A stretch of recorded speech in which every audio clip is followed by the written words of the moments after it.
台風14号は今日午前11時ごろにかけ近畿地方に最も接近したとみられ、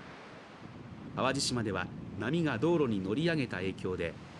県道洲本灘賀州線の一部 17.5 キロで通行止めしています。今月7日の降り始めから今日までの雨量は